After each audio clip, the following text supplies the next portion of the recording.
एक जल्दी आस्था अरमान के ठीक पीछे पीछे चली गई, और अब जैसे ही वो उस रूम के अंदर गई एक पल को उसके कदम फ्रिज हो गए थे, क्योंकि उसकी आंखों के ठीक सामने दादाजी ऑक्सीजन मास्क लगाए लेटे हुए थे। दादाजी को देखकर एक पल को आस्था की आंखें नम हो गई, लेकिन उसने तुरंत अपने आंखों में आंसुओं को साफ किया। कहीं ना कहीं आस्था ये सब हरकत अरमान ने नोटिस ली थी, लेकिन वह उस वक्त चुपचाप खड़ा रहा। दादाजी ने उसे बड़े ही प्यार से आस्था को अपने पास बुलाया और अपने पास बैठाकर उसका हाथ थाम लिया। आस्था दादाजी ऐसी हालत देखकर बहुत ही ज्यादा इमोशनल हुए जा रही थी, लेकिन उसने जैसे तैसे अपने आंसुओं को अपने अंदर ही रोक रखा था। वही अरमान गुस्से से आस्था और दादाजी के हाथों को घूरे जा रहा था और सोच रहा था, अभी थोड़ी देर पहले जब मैंने दादाजी का हाथ पकड़ा था तो दादाजी ने मेरा हाथ तो झटक दिया था, लेकिन इसका हाथ देखो कैसे पकड़कर बैठे हुए हैं। कल की आई हुई लड़की ने ना जाने कुछ घंटे के अंदर ऐसा क्या जादू कर दिया कि मेरे दादाजी मेरे नहीं रहे। वो मुझसे ही बगावत करने पर उतर आए, इसको तो मैं बाद में देख लूंगा। कहीं ना कहीं ये सब सोचते हुए अरमान आस्था की ओर ही घूरे जा रहा था। वहीं आस्था अब काफी ज्यादा नर्वस हो चुकी थी, क्योंकि इस वक्त अरमान की नजरें सिर्फ और सिर्फ आस्था पर ही थी। तो आस्था को काफी ज्यादा ऑकवर्ड लग रहा था और वह हल्का सी मुस्कुराहट के साथ दादाजी से बातें कर रही थी। तभी आकाश आगे आया और आस्था से पूछने लगा, भाभी भाभी अब आपकी तबीयत कैसी है? आप तो बेहोश हो गई थी ना, अब आपकी तबीयत तो ठीक है ना? जैसे ही आकाश में बड़े ही प्यार से आस्था से उसकी तबीयत के बारे में पूछा, अरमान गुस्से से घूरकर अब आकाश की ओर देखने लगा, सोचने लगा कि इन सबको हुआ क्या है, कैसे प्यार से बात कर रहे हैं, कितनी ज्यादा इनकी मीठी जुबान हो चुकी है, जैसे बिल्कुल शहद खाकर आए हुए हैं हम, जबकि मेरे सामने तो इन सब की सही से जुबान तक नहीं खुलती है। ध्रुव आकाश के पास आकर कहने लगा, क्या तुम्हें अभी भी मेरे इलाज पर शक है? अरे ध्रुव दी ग्रेट ने भाभी का इलाज किया है, भाभी बिल्कुल ठीक है, उन्हें कुछ नहीं हुआ है। ऐसा कहकर ध्रुव मुस्कुरा दिया। आस्था भी मुस्कुराने लगी, आकाश भैया ध्रुव जी बिल्कुल ठीक कह रहे हैं, मैं बिल्कुल ठीक हूँ। और वाकई में ध्रुव जी एक बेस्ट डॉक्टर है, तभी तो उन्होंने मुझे कितनी जल्दी ठीक कर दिया। और ध्रुव जी अब मेरी आपसे रिक्वेस्ट है कि आप भी जल्द से जल्द दादाजी को ठीक कर दीजिए, ताकि हम इन्हें जल्द से जल्द घर ले जाए। तभी ध्रुव कहने लगा था, अरे भाभी जी आप अब क्यों परेशान हो रही हैं? ऑलरेडी दादाजी का इलाज चल रहा है और उनकी तबीयत अब काफी हद तक ठीक है, और डोंट वरी 1 से 2 घंटे में उनकी रिपोर्ट्स आ जाएंगी, उसके बाद मैं दादाजी को खुद घर लेकर आऊंगा।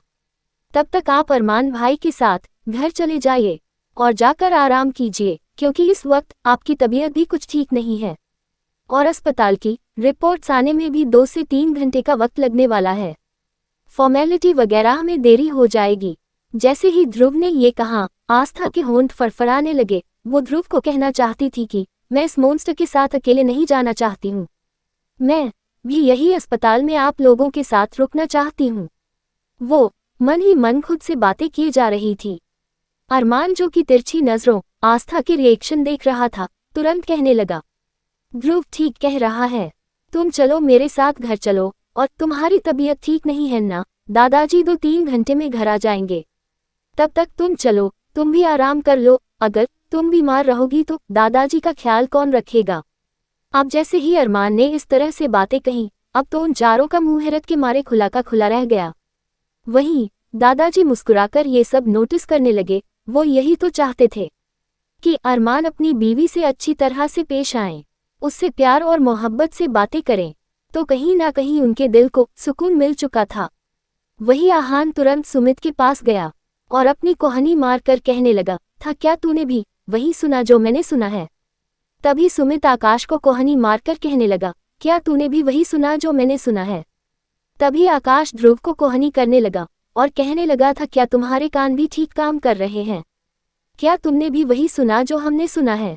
वह चारों बौखलाहट से एक दूसरे को कोहनी मार रहे थे। तभी ध्रुव ने अरमान को कोहनी मार दी और कहने लगा था, क्या तुमने भी वही सुना जो हम लोगों ने सुना है?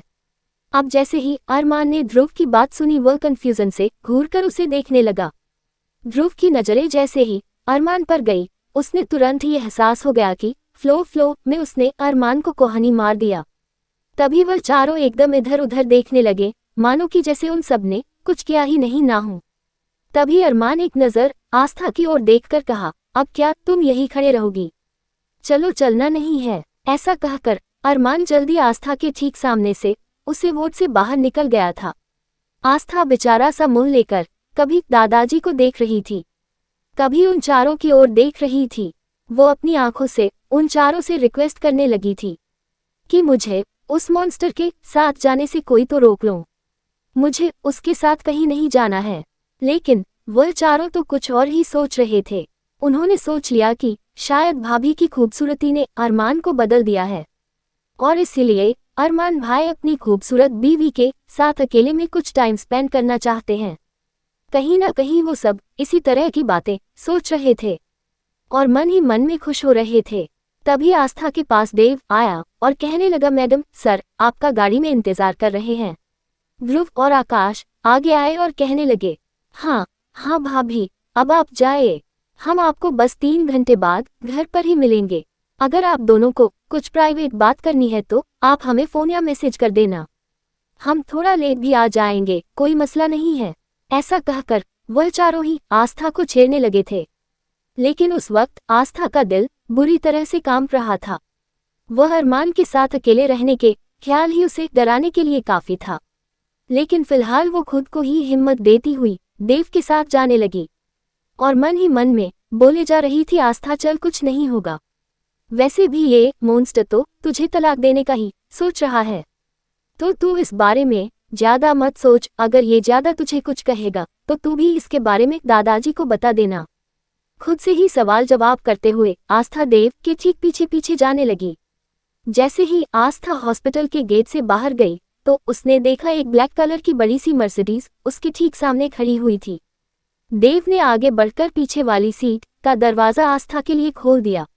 आस्था ने एक नज़र उस अस्पताल की ओर देखा और अगले ही पल वह हिम्मत जताते हुए उसे गाड़ी में बैठ गई। लेकिन जैसे वो गाड़ी में बैठी उसकी नज़र उसके ठीक बराबर में लैपटॉप पर काम करते हुए अरमान पर गई। अब आस्था काफी ज्यादा घबरा गई थी। उसने तो सोचा था कि शायद अरमान उसके साथ जाना पसंद नहीं करेगा और दूसरी गाड़ी में जाएगा, आस्था को अकेले इस गाड़ी में जाना होगा। लेकिन अरमान को यूं अपने पास वाली सीट पर देखकर आस्था की हैरानी का कोई ठिकाना नहीं था। लेकिन अब तो वो बैठ चुकी थी और मैंने मन ही मन प्रार्थना करने लगी, हे कृष्ण भगवान जी, बस इस बार संभाल लेना, इस बार बंदूक वाले मॉन्स्टर से बचा लेना। मैं इस बार आपसे पक्का वाला वादा करती हूँ कि मैं इस बार आपको पूरे 101 नारियल चढ़ाऊंगी, बस आप इस मॉन्स्टर से बचा लेना। ये सोचते हुए आस्था मन ही मन में प्रार्थना करने लगी। उसके बाद उसने एक बार भी अरमान की ओर नहीं देखा। उसका ध्यान सिर्फ खिड़की के बाहर दौड़ते भागते उस शहर पर थी। उस वक्त शहर की खूबसूरती में आस्था पूरी तरह से खो गई, क्योंकि जिस वक्त अरमान और आस्था अस्पताल से निकल रहे थे ऑलरेडी शाम के 6 बजे बज चुके थे। शाम की चमक धमक को, वो बड़ी बड़ी बिल्डिंगों की खूबसूरती को देखते हुए वो मुस्कुरा रही थी। उसके चेहरे पर बड़े बड़े डिंपल पड़ रहे थे और खुशी से उस नज़ारे को एंजॉय कर रही थी। ये देखकर अरमान को अब उससे चिढ़ होने लगी। आस्था का इस तरह से मुस्कुराना उसे कुछ खास पसंद नहीं आया और अचानक से उसने गुस्से में तेजी से अपना लैपटॉप बंद कर दिया। लेकिन आस्था का ध्यान अरमान की ओर बिल्कुल भी नहीं गया, क्योंकि इस वक्त वह बाहर की खूबसूरती खोई हुई थी। अब अरमान का सब्र जवाब दे गया, क्योंकि वो आस्था को इस तरह से मुस्कुराते हुए बिल्कुल नहीं देख सकता था। अचानक से उसने आस्था के बाजू को कसकर पकड़ लिया, उसे अपनी ओर खींच दिया। आस्था के बाजू में तेजी से दर्द हुआ और उसके मुंह से हल्की सी चीख निकल गई। वहीं आगे फ्रंट सीट पर बैठे हुए देव को जैसे ही आस्था की चीख सुनाई दी, उसने तुरंत पीछे मुड़कर देखा। लेकिन जैसे ही उसने ये देखा कि इस वक्त उसकी मैडम यानी कि आस्था उसके मॉन्स्टर बॉस अरमान के सीने से लगी हुई है, तो उसकी आंखें हैरानी से फैल गई। उसने तुरंत अपना मुंह आगे कर डाइविंग पर ध्यान दिया। बार बार देव अपनी आंखें मसल रहा था। उसे ऐसा लग रहा था मानो कि उसने कोई 8वां अजूबा देख लिया हो, क्योंकि इस तरह से अरमान सिंघानिया के आसपास किसी लड़की को देख पाना किसी 8वें अजूबे से कम नहीं था। जल्दी ही देव ने अरमान की परमिशन लिए बिना तुरंत गाड़ी के पार्टीशन ऑन कर दिए थे। आस्था, जो कि उस वक्त शहर की खूबसूरती में पूरी तरह से खोई हुई थी, अरमान के इस तरह का बर्ताव करने पर उसे काफी ज्यादा डर लगने लगा इतना ही नहीं, उसके हाथ पैर बुरी तरह से कांपने लगे। कहीं ना कहीं अरमान ने भी उसके कांपते शरीर को महसूस किया। तभी आस्था तुरंत एक झटके से अरमान से अलग होकर बैठ गई और उसकी ओर डर और कंफ्यूजन से देखने लगी। अरमान गुस्से भरी लाल आंखों के साथ उसे घूरते हुए कहने लगा, मैंने तुम्हें कहा था ना कि तुम्हें मेरे सामने मुस्कुराने का भी हक नहीं है। तो तुम्हारी हिम्मत कैसे हुई इस तरह से मेरे सामने मुस्कुराने की? तुम्हें सिर्फ और सिर्फ मेरे दादाजी, मेरे दोस्त और भाई के सामने मुस्कुराने की एक्टिंग करनी है, मेरे सामने नहीं, समझी तुम? आगे से मैं तुम्हें खुश ना देखूं, क्योंकि मैं तुम्हारी इतनी सी भी खुशी बर्दाश्त नहीं कर सकता हूं। फिर से उसे घूरने लगा। वही अरमान की इस तरह की बातें सुनकर आस्था काफी हद तक हैरान परेशान हो चुकी थी। उसे तो समझ में ही नहीं आया कि आखिरकार अरमान कहना क्या चाह रहा है। वो तो बस शहर की खूबसूरती देखकर थोड़ा सा मुस्कुरा रही थी, और अगर थोड़ी बहुत वह खुश हो भी रही थी तो क्या उसकी खुशी अरमान की आंखों में चुभ रही थी? कहीं ना कहीं ये बात आस्था के दिल में एक दर्द सा दे गई। और अभी थोड़ी देर पहले जो आस्था मुस्कुरा रही थी, अचानक से उसकी आंखों से एक दो आंसू निकलकर सीधा उसके गालों पर आ गए। अरमान ने जैसे ही आस्था की आंखों में आंसू देखे तो उसने सुकून की सांस ली और एक बार फिर अपना लैपटॉप ऑन करके वह अपना काम करने लगा। वहीं आस्था केवल अपनी आंखें बंद किए हुए अपनी किस्मत को रोने लगी थी और आने वाली जिंदगी के बारे में सोचने लगी। कार जल्दी ही सिंघानिया मेंशन पहुंच चुकी थी और देव ने बड़े ही पोलाइट तरीके से अरमान से कहा, सर हम घर पहुंच गए हैं। अरमान उसे देखकर कहा, घर पहुंच गए तो अब मुंह क्या देख रहा है, फटाफट दरवाजे खोलो, ऐसा कहकर उसने देव को ऑर्डर दिया और देव ने भी जल्दी ही अरमान के लिए कार का दरवाजा खोल दिया और अरमान बिना आस्था की ओर देखे फटाफट लंबे लंबे कदम लेते हुए सिंघानिया मेंशन के अंदर चला गया। वही देव ने जैसे ही आस्था के लिए दरवाजा खोला, आस्था में जल्दी से अपने आंसुओं को साफ करके उसकी ओर देखकर उसे शुक्रिया थैंक यू बोला और कहने लगी, देव भैया क्या आप मुझे बता सकते हैं बाकी सब कब तक अस्पताल से वापस आएंगे? अब जैसे ही देव ने आस्था के मुंह से अपने लिए इतने प्यार से देव भैया सुना तो एक पल को देव कहीं खो गया और उसे आस्था से काफी ज्यादा अपनापन सा महसूस होने लगा। उसे ऐसा लगने लगा था मानो कि आस्था के रूप में इस वक्त उसकी छोटी बहन उसके सामने खड़ी हुई है। देव ने जल्दी से बोला, जी मैडम, 3 घंटे तो उन्होंने आपसे बोला ही था ना, उस वक्त मैं भी वहां मौजूद था। और कितना टाइम लगेगा? बस अभी थोड़ी देर में आपको फोन पर पता करके बता देता हूँ, लेकिन आप फिक्र मत कीजिए, मैं यहीं पर हूँ और अगर आपको कुछ भी चाहिए होगा तो आप मुझे बता सकती है। देव कहीं ना कहीं समझ चुका था कि आस्था इस वक्त बाकी सबके लिए क्यों पूछ रही थी, क्योंकि उसे अरमान के साथ अकेले रहने में डर लग रहा था। देव मन ही मन में सोचने लगा कि आप तो फिर भी एक लड़की है, लेकिन यहाँ तो बड़े बड़े वीआईपी भी अरमान सिंघानिया के साथ अकेले रहने में या मीटिंग करने में कितना ज्यादा डरते हैं, इसके बारे में कोई सोच भी नहीं सकता है। वेल, आस्था ने थोड़ी सी हिम्मत करते हुए अपना पहला कदम रखा और सिंघानिया मेंशन की ओर बढ़ने लगी और जैसे वो वहां गई उसने देखा कि पूरा का पूरा हॉल खाली था और सभी नौकर इस वक्त शाम के खाने की तैयारी में लगे हुए थे। तुम एक नौकर जल्दी से आस्था के पास आया और कहने लगा, मैडम जी साहब आपको ऊपर कमरे में बुला रहे हैं। अब आस्था ने जैसे ही ये सुना एक बार फिर से उसका शरीर का कांपने लगा। उसने तो सोचा था कि घर आने के बाद सीधा अपने उसे कमरे में चली जाएगी, जो कमरा उसे दादाजी ने रहने के लिए दिया था।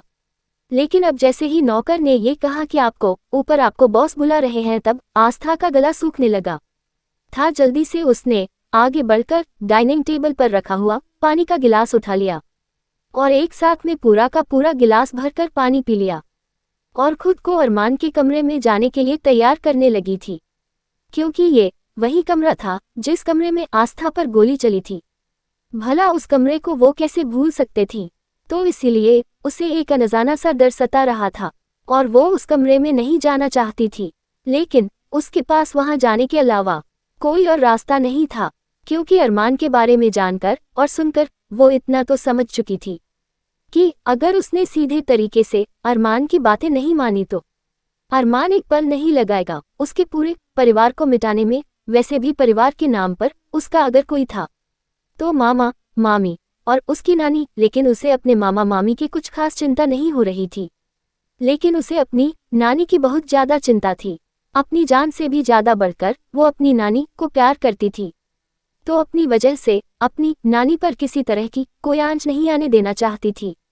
इसीलिए आस्था ने गहरी लंबी सांस ली और जल्दी ही मन में एक बार फिर अपने कान्हा जी से प्रार्थना करती हुई अरमान सिंघानिया के कमरे की ओर बढ़ने लगी और साथ ही साथ मन मन में बोले जा रही थी, कृष्ण भगवान जी, आपने गाड़ी में तो मेरी बात नहीं मानी, गाड़ी में तो आपने उस मोन्स्टर से नहीं बचाया, लेकिन इस बार आप मुझे बचा लीजिए।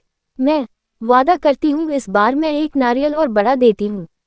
पक्का, मैं इस बार आपको 102 नारियल चढ़ाऊंगी, पर प्लीज इस बार आप मुझे बचा लीजिएगा, प्लीज प्लीज प्लीज। सोचते हुए आस्था जल्द ही अरमान सिंघानिया के कमरे के बाहर पहुंच चुकी थी और जैसे ही उसने कमरे का दरवाजा खटखटाया, अचानक से वो दरवाजा अपने आप ही खुल चुका था।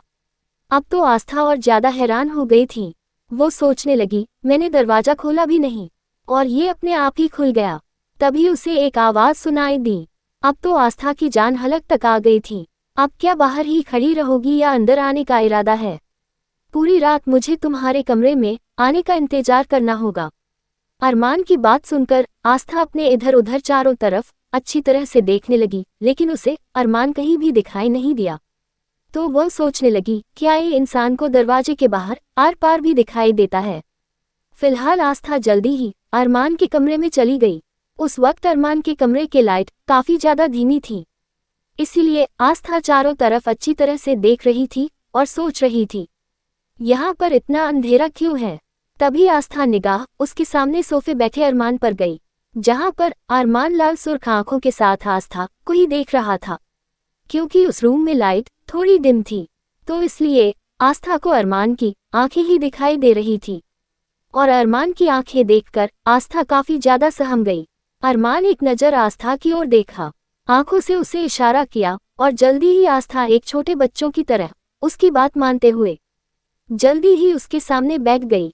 आस्था की इतनी हिम्मत नहीं हो रही थी कि वह अपनी पलकें उठाकर अरमान की ओर देख सके, क्योंकि उस वक्त उसे अरमान से अच्छी खासी दहशत हो रही थी। उसे लग रहा था कि अगर उसने कुछ देर अरमान की ओर देखा तो अरमान उसे अपनी आंखों से ही खा जाएगा। अरमान आस्था की ओर देखकर कहने लगा, मैं नहीं जानता कि तुम मेरी जिंदगी में शामिल क्यों हुई हो, लेकिन अब तुम मैसेज अरमान सिंघानिया हो तो उसके कुछ रूल है जो तुम्हें फॉलो करने होंगे। और एक और बात कान खोल कर सुन लो, मुझे धोखे और झूठ बोलने वालों से बहुत नफरत है। अगर तुम्हें ये लगता है कि दादाजी को फ्रेम करके तुम इस घर में अपनी जगह बना लोगी तो ये तुम्हारी सबसे बड़ी गलतफहमी है। भले ही तुमने मेरे भोले भाले दादाजी और मेरे दोस्तों को अपना ये मासूम सा चेहरा दिखाकर अपने कब्जे में कर लिया हो, लेकिन तुम अरमान सिंघानिया को अपने जाल में कभी भी नहीं फंसा पाओगी, ना ही तुम मेरी जिंदगी में कभी भी शामिल नहीं हो पाओगी। एक और बात याद रखना, आज के बाद तुम्हें मेरे दादाजी के लिए ड्यूटी करनी होगी, उन्हें स्ट्रेस दूर रखना होगा, उनकी देखभाल और उनकी खुशी का ध्यान रखना होगा। आज से इस मेंशन की केयरटेकर बनकर रहोगी। मेरी नज़र में तुम्हारी हैसियत सिर्फ एक नौकर की रहेगी। तुम मेरे दादाजी के साथ साथ मेरे भाई और दोस्तों को कभी भी इस बात का पता नहीं लगने दोगी कि तुम्हारी हैसियत इस घर में क्या है। ये बातें तुम्हारे और मेरे बीच ही रहेगी।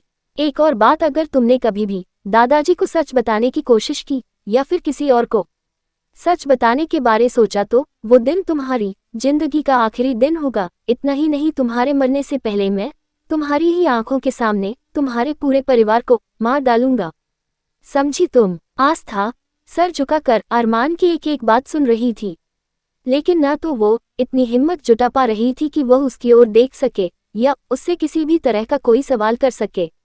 बस अरमान की इस तरह के बातें सुनकर इस वक्त उस पर क्या बीत रही थी वही जानती थी। उसका पूरा शरीर कांप रहा था। कब उसके आंसू उसके गालों पर आ गए उसे पता ही नहीं चला।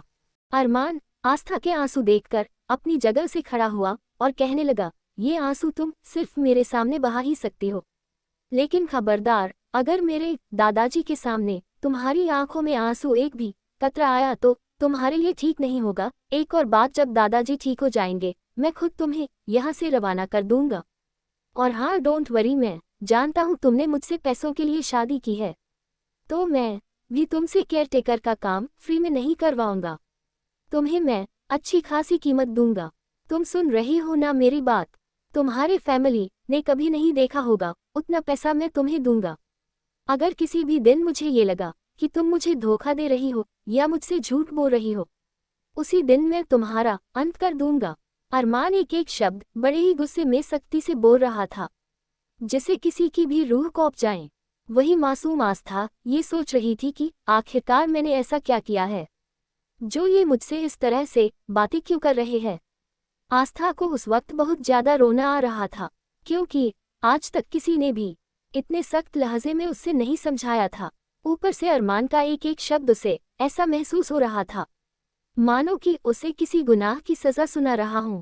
अरमान के हर एक शब्द में आस्था के लिए नफरत वो महसूस कर सकती थी। आस्था सोचने लगी, लेकिन हम तो बहुत ही ज्यादा अच्छे हैं। हमने तो किसी के साथ कुछ भी गलत नहीं किया है। पूरे गांव में सभी लोग हमें बहुत प्यार किया करते थे, लेकिन ये अनजान आदमी जो कि हमारा पति बन बैठा है, ये हमें ठीक से जानते भी नहीं तो ये हमसे इतनी नफरत क्यों करते हैं? आखिर हमने ऐसा किया क्या है जो ये हमसे अपनी दुश्मनी निकाल रहे हैं? आस्था के मन में उस वक्त इतने ही सारे सवाल चल रहे थे, लेकिन अरमान की ओर देखकर एक भी सवाल उससे पूछने की उसमें हिम्मत नहीं थी। तभी अरमान आस्था की ओर देखकर कहने लगा, जाओ अपने कमरे में और जाकर अपने सारे कपड़े और सामान समेटकर यहाँ पर शिफ्ट हो जाओ। आज के बाद तुम इसी कमरे में रहोगी। अब जैसे ही अरमान ने ये कहा, आस्था की जान हलक में आ गई। वह सोचने लगी, घर का ख्याल केयरटेकर रखने वाली बात तक तो ठीक थी, लेकिन ये क्या, ये मुझे अपने कमरे में आने के लिए क्यों कह रहे हैं? आस्था सवाल भरी नजरों से अरमान की ओर देखने लगी। अरमान आस्था के चेहरे के एक्सप्रेशन समझकर कहने लगा, मैं तुम्हें इस कमरे में सिर्फ इसलिए बुला रहा हूँ क्योंकि मैं नहीं चाहता कि दादाजी को किसी भी तरह का कोई शक हो। तुम समझ रही हो ना मेरी बातों को? दुनिया की नज़रों में हम दोनों पति पत्नी रहेंगे, लेकिन असल में मैं तुम्हारा मालिक और तुम सिर्फ मेरी नौकर बनकर रहोगी। एक और बात, अपने छोटे से दिमाग में ज्यादा उल्टी सीधी बातें लाने की सोचना भी मत। अगर तुमने अपनी खूबसूरती का यूज करके मेरे करीब आने की कोशिश की तो मैं उस वक्त तुम्हें उठाकर इस घर से बाहर फेंक दूंगा। समझे तुम? अब जाओ यहाँ से, जाकर अपना सामान लेकर आओ, इससे पहले कि दादाजी घर आ जाए। अरमान ने बड़े ही कोल्ड वॉइस में आस्था को वहां से बाहर जाने के लिए कह दिया। आस्था का पूरा शरीर कांप रहा था। जैसे ही वो सोफे से खड़ी हुई, बेख्याली में फिर वो सोफे पर गिर गई। इस वक्त उसके दिमाग में अरमान की बातें ही घूम रही थी। अरमान आस्था को घूर रहा था, क्योंकि वो जल्द से जल्द चाहता था कि आस्था अपने कमरे में जाए और अपने कपड़े वगैरह जो भी उसका सामान है लेकर यहाँ आ जाए, क्योंकि अब उसने सोच लिया था कि अगर दादाजी को ठीक रखना है तो दादा जी के कहे मुताबिक ही उसे सारी चीज करनी होगी, क्योंकि वो किसी भी कीमत पर दादाजी को खोने का रिस्क नहीं ले सकता था। दादाजी ने उसे बचपन से पाला है, बचपन से उसका ख्याल रखा है। अब बदले में अगर उसे दादाजी के लिए कुछ करना पड़ रहा है तो वो बिल्कुल भी पीछे नहीं हटेगा। जब अरमान ने देखा कि आस्था अपनी जगह से खड़ी नहीं हो पा रही है तो उसका और गुस्सा बढ़ गया। वो अपना गुस्सा कंट्रोल करने के लिए अपने हाथ से अपना सर पर रब करने लगा। सोफे से तुरंत ही खड़े होकर उसने आस्था के बाजू को कसकर पकड़ लिया। छटपटाहट में आस्था के आंसू अरमान के हाथों पर गिर गए, लेकिन अरमान को इतना सा भी फर्क नहीं पड़ा। वो केवल लाल आंखों से आस्था को ही देख रहा था। फिर उसे कहने लगा, क्या तुम्हें अपने आप सोफे से भी उठा नहीं जा रहा है? हाँ चलो मैं तुम्हारी मदद कर देता हूँ, अरमान ने दांत पीसते हुए कहा, और आस्था हाथ कसकर पकड़कर उसे जल्दी ही अपने कमरे से बाहर ले जाकर छोड़ दिया और उसके मुंह पर ही दरवाजा बंद कर दिया।